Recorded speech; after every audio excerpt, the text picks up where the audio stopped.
नमस्कार, मैं अमिताभ ओझा। अभी की एक बड़ी खबर ये है कि AIMIM यानी कि असदुद्दीन ओवैसी की जो पार्टी है उसने एक बड़ा निर्णय लिया है और इस पार्टी ने जो निर्णय लिया है उसका सीधा असर बिहार में इंडिया गठबंधन पर पड़ने वाला है। दरअसल किशनगंज का चुनाव समाप्त हो चुका है और वहाँ पर जो लड़ाई को त्रिकोणीय बनाया था AIMIM के उम्मीदवार थे अख्तरुल इमान ने, और इसके साथ ही उन्होंने कटिहार और अररिया में अपने उम्मीदवार नहीं दिए थे, पूर्णिया में अपने उम्मीदवार नहीं दिए थे। लेकिन आज की जो बैठक हुई और आज जो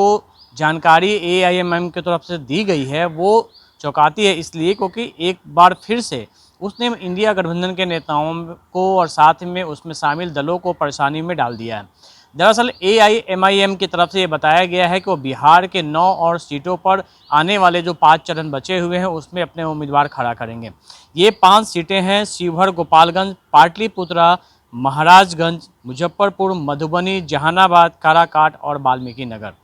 जाहिर सी बात है कि अगर AIMIM अपने उम्मीदवार अगर उतारती है तो इसका सीधा असर पड़ेगा जो मुस्लिम वोटों का जो बिखराव बाट करते हैं, जो मुस्लिम वोटों का जो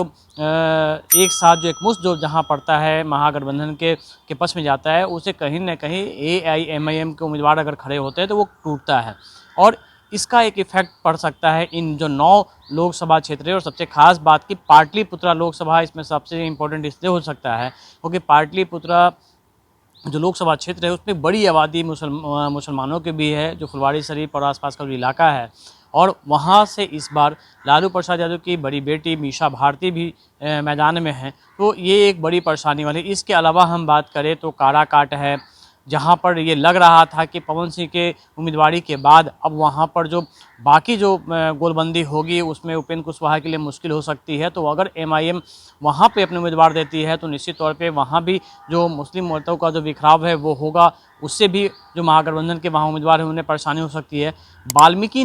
वाल्मीकि नगर में एक तरफ जहाँ पे JDU और अभी RJD के बीच में सीधा मुकाबला देखने को मिल रहा था, तो वहाँ भी एक बड़ी आबादी है जो मुसलमानों की है और AIMIM के उम्मीदवार अगर खड़े होते हैं तो वहाँ भी वोटों का बिखराव हो सकता है, कहीं ना कहीं वो प्रभावित कर सकते हैं। और दूसरी जो गोपालगंज की हम बात करें, देखिए पिछले जो चुनाव हुए थे, चाहे या फिर विधानसभा जो उपचुनाव भी जो हुए थे वहाँ गोपालगंज सीट को लेकर, वहाँ भी RJD की हार का कारण बना था AIMIM, क्योंकि वहाँ जो ओवैसी की पार्टी के जो उम्मीदवार थे उन्होंने जितने वोट काटे थे उतने वोटों से वहाँ पे जो BJP के उम्मीदवार थे वो विजयी हुए थे। तो वहाँ भी एक बड़ा फैक्टर है क्योंकि वहाँ जो इनकी जो पार्टी की जो इकाई है वो काफ़ी मजबूत स्थिति में है, इसलिए गोपालगंज सीट पर भी ओवैसी की पार्टी के उम्मीदवार प्रभाव डाल सकते हैं, वहाँ भी प्रभावित कर सकते हैं। जबकि अगर हम मधुबनी, जहानाबाद की बात करें तो मधुबनी और जहानाबाद में मुसलमानों की बड़ी संख्या है वहाँ भी अगर ओवैसी की पार्टी के उम्मीदवार वहाँ खड़े होते हैं तो इनकी परेशानी वहाँ भी बढ़ सकती है। दरअसल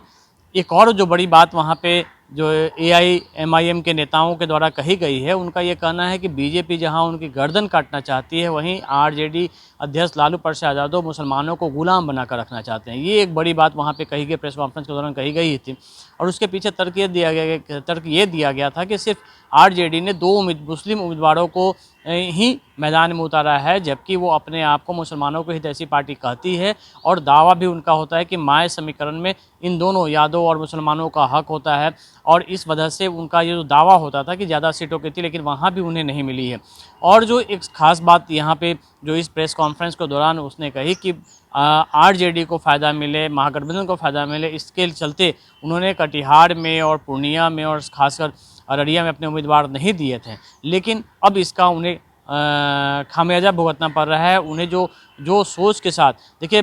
जो बातें सामने आई कि जिस तरीके से हैदराबाद में कांग्रेस की तरफ ओवैसी की पार्टी ने हाथ बढ़ाया था, ये उम्मीद जताई जा रही थी कि जिस तरीके से 2 सीटों पर उसने उम्मीदवार नहीं दिए थे तो एक पहल ओवैसी की तरफ से की गई थी इंडिया गठबंधन को फ़ायदा पहुंचाने की। लेकिन अब जो अनाउंसमेंट हुआ है उसके बाद ये साफ हो गया है कि एक बार फिर ओवैसी की पार्टी जो है AIMIM वो अपने स्टैंड पे रहेगी और अपने हिसाब से वो उम्मीदवार देगी। और निश्चित तौर पे जो 5 फेज़ बिहार में बचे हुए हैं, इस कंडीशन में अगर हम देखें तो वो जो 5 फेज़ जो बचे हैं और जो बाकी जो ज़िले बचे हुए हैं, तो वहाँ जो चुनाव होंगे तो अब वहाँ AIMIM भी अपनी उपस्थिति दर्ज कराकर कहीं ना कहीं महागठबंधन को मुश्किल में डालेगी।